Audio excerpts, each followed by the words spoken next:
par exemple, vous dira, il s'alimente avec 6 volts. C'est-à-dire qu'il faut mettre une pile de 6 volts. Si je mets ici une pile de 6 volts, il va fonctionner. D'accord? Alors, il se peut que vous n'avez pas 6 volts, mais vous avez une batterie de 12 volts. D'accord? Alors, la première idée qui vient en tête, c'est de faire un diviseur de tension. Si je prends ici R, ici R, la même valeur, donc la tension que je vais avoir ici, V, ça va être R sur R plus R fois 12, donc c'est la moitié de 12, c'est-à-dire R sur 2R, c'est 1,5, donc c'est bien 6 volts. D'accord? Donc, ce qu'on fait, on va la brancher ici. Mais quand je branche ici, je n'ai plus le même courant qui circule dans les deux résistances, parce qu'un courant va circuler ici. Parce qu'ici, il a une résistance équivalente. Donc, c'est plus 6 volts. Si vous la mesurez, vous allez trouver 5 volts, ou bien 4 volts, ou bien 3, ça dépend de la valeur de la résistance ici, comparée à la valeur équivalente de celle-ci. Donc, ici, avant de brancher, c'est-à-dire à vide, j'ai bien 6 volts ici, j'ai bien la moitié. Mais une fois je branche une charge RL, donc je n'ai plus 6 volts. Si je recalcule, la tension ici, ça va être R en parallèle avec RL sur R sur R plus R en parallèle avec RL fois 12. Donc, ce n'est pas la même chose. D'accord? Parce que, alors, si RL elle est infinie, très grande, ça va. Ça ne va pas changer beaucoup. Mais si R il a les mêmes ordres de grandeur que les résistances ici, ça ne marchera pas. Je peux avoir 3 volts, par exemple, ou 4 volts. Donc, je n'aurai pas 6 volts. C'est pour ça qu'on ne pense pas à alimenter un circuit en faisant juste un diviseur de tension pour diviser la tension qu'on a de départ. J'ai 12 volts. Je fais un diviseur de tension, ça me donne 6, mais une fois que je l'applique, c'est plus 6 volts.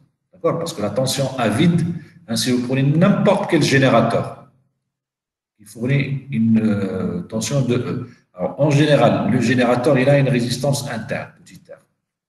Si je mesure la tension à vide, j'appelle ce point A, ce point B, on va appeler la tension VAB0, c'est VAB à vide. Si je mesure cette tension à vide, j'ai VAB0 égale à E.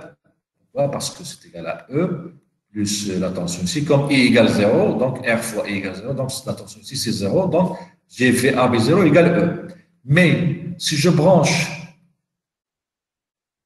ça sur une charge RL, la tension VAB, alors ça c'est le point A et B, VAB sera égal à RL sur RL plus R fois E. Donc c'est inférieur à E. D'accord? Donc à vide, j'ai E, mais une fois que je branche une résistance, elle est inférieure. C'est pour ça qu'on parle toujours de tension à vide et tension à charge. Donc, pourquoi? Parce que quand je branche la charge, je crée un diviseur de tension entre la résistance, avec la résistance interne du générateur et la résistance de charge ici. J'ai un diviseur de tension, donc je n'ai plus la même valeur. Donc, si je prends un générateur, par exemple 12 volts, je mets deux résistances égales, je vais obtenir 6 volts ici, mais une fois je mets, alors ça c'est, une fois je mets la charge ici, c'est comme, je n'ai plus 6 volts ici. Parce que j'ai une résistance et je peux faire l'équivalent de ça, ça peut devenir sous forme d'une résistance interne et un générateur et la charge ici. Donc, ça ne marche pas. D'accord? Donc, le diviseur de tension, on ne peut pas l'utiliser pour diviser une tension afin d'alimenter une charge. Ça peut ne pas marcher. Si la résistance de la charge est assez grande, ça va, ça ne pose pas de problème, mais sinon, je n'ai pas le droit de le faire. Donc, faire attention. Oui, oui. On peut utiliser des énergies pour réguler la tension. Est-ce qu'on peut utiliser un régulateur de tension? Diode Zener, نعملو في ديك الريزيستانس الثانية. Oui, oui, avec une diode Zener, oui. Oui, la diode Zener, d'ailleurs, c'est ça le rôle de diode Zener, c'est pour réguler une tension. Alors, si je prends une diode Zener, bon, on va voir ça quand on va parler de la diode, mais si je fais un diviseur de tension comme ça et après j'utilise une diode Zener, bien sûr, si la diode Zener a une tension Zener de 5,1 volts, donc je vais avoir ici une tension volts, mais à condition que la tension ici soit supérieure à celle-ci, parce qu'il va la réguler. Si le diviseur de tension est faible, abaisse la tension plus bas que 5,1, la diode Zener ne peut pas la remonter à 5,1. Il faut vous gardez quelque chose comme 7 volts ou 8 volts ici pour que la diode puisse la réguler. D'accord? D'ailleurs, les diodes de Zener, ils sont faits pour ça, pour réguler les tensions. Ou bien un régulateur de tension, hein, ça fait la même chose. D'accord? C'est bon? Alors, je passe à la suite. Donc ici, par exemple, on a un diviseur de tension avec plusieurs résistances en série. On peut avoir 3, 4, 5.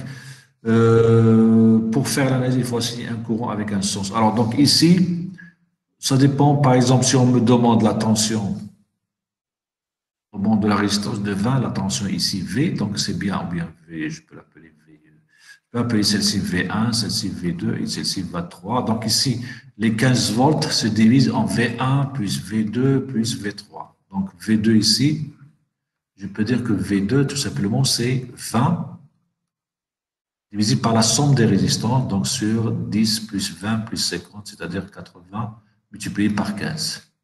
Donc c'est la partie de la tension que je peux avoir ici. Pour V3, il va être 50 sur 80 fois 15. Pour V1, ça va être 10 sur 80 fois 15. Si on me demande la tension ici, alors attention ici, j'ai dans l'autre sens, donc bon, puisque V2, alors ça c'est cette tension ici, c'est moins V2. D'accord? Donc cette tension sera égale à moins 20 sur 80 fois 15. Voilà donc comment on peut utiliser les diviseurs de tension, donc même avec plusieurs. Bon, on peut faire ça avec des lois d'Ema, etc., etc. Alors, je pense que je suis arrivé à la fin de cette partie. Donc, voilà, donc c'était un résumé. Alors, il nous reste, pour les rappels et les résumés, il nous reste de rappeler les théorèmes fondamentaux qui sont le théorème de Thévenin. Alors, le théorème de Thévenin, c'est extrêmement important. En électronique, on a toujours besoin d'utiliser le théorème de Thévenin. Donc, on va le rappeler dans la semaine prochaine. Le théorème de Millman, très pratique aussi, surtout quand on travaille avec les amplificateurs opérationnels. Et bien sûr, le théorème de superposition. Et bon, il y en a d'autres, on ne peut pas tout faire, mais ces théorèmes, on va les rappeler, on va les utiliser beaucoup avec les diodes, avec les transistors, avec les amplificateurs opérationnels. Voilà, donc, ce qu'on pourrait faire maintenant, on pourrait peut-être essayer de faire un petit exercice pour changer un peu l'ambiance. Alors, je vais donc, on va par exemple inventer un petit exercice. Bon, on va commencer par des choses simples. Alors, prenons un générateur E1, une résistance R1. On va mettre une résistance R2 et peut-être un générateur R2, E2.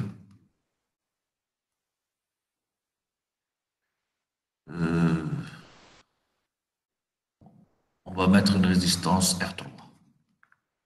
On va prendre E1, par exemple, égale 15 volts. E2, on va prendre 6 volts, par exemple. Prenons R1 égale 1 kilo-ohm. R2 égale, je vais prendre 3 kilo-ohm. R3, je vais prendre 6 kilo-ohm.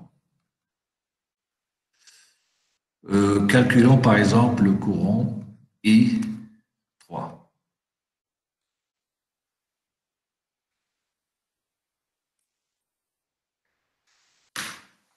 Donc ici, vous avez, alors donc là, moi j'ai donné I3.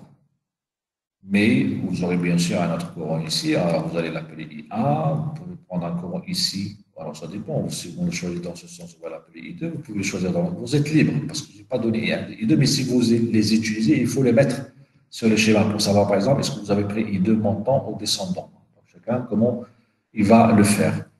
Donc on veut calculer I3. Donc essayez d'utiliser vos connaissances. Hein, donc, pour essayer de calculer I3, donc je vous laisse quelques minutes pour faire le travail et vous me donnez des réponses sur la partie chat et on verra. Donc, on verra vos propositions et en fonction de vos propositions, on regardera aussi la solution. Donc, essayez, prenez donc un bout de papier, un stylo.